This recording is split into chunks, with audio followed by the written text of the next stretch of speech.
So I try to keep it on the computer. All right, so after I've opened Logger Light, I go into Experiment, and I choose Calibrate. And then I choose Spectrometer, and then it's going to give me a prompt that it wants to allow the spectrometer to warm up for a number of seconds. And it's good to let it warm up. Or unless you've had it on because you had to restart the software or something, then you can just skip warm up. Okay? I'm going to skip warm up, and then it says place a blank cuvette in the device. So I'm going to take my cuvette and I'm going to put some deionized water in it. I want to make sure that the deionized water fills up about 3 milliliters worth of water.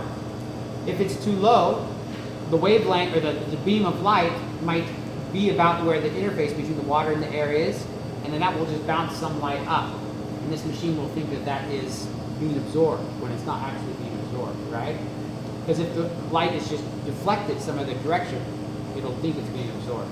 So I want to make sure it's full.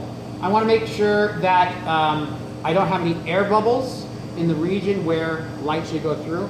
That you kind of tap it like that and make sure the air bubbles go up. I want to make sure that it's dry on the outside. I don't want water or my own fingerprints to be on the window where the light's going to go through. I have two kinds of windows here, two that are clear and two that are frosted. The frosted one allows me to preferentially choose where I'm going to grab all the time, right? The spectrophotometer has a little arrow to show me which way the light is flowing.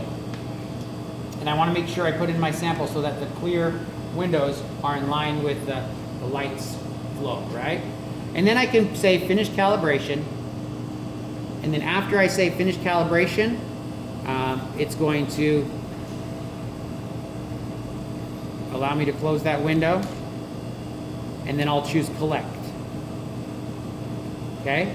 After I choose collect, I don't know if you guys can see, but down here at the bottom, there is now this red line going across. And it's all the way along the bottom, which is expected because why? What did I just do? I just calibrated it with this, telling it this is what blank looks like, right? So now it's saying, okay, well, you have a blank sample. When I remove it, and maybe I twist it and put in the frosted sides, see how the spectra changes, right?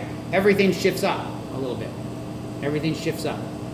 When your spectra is not flat, whenever you put some blank in, that's an indication that there's a problem, right?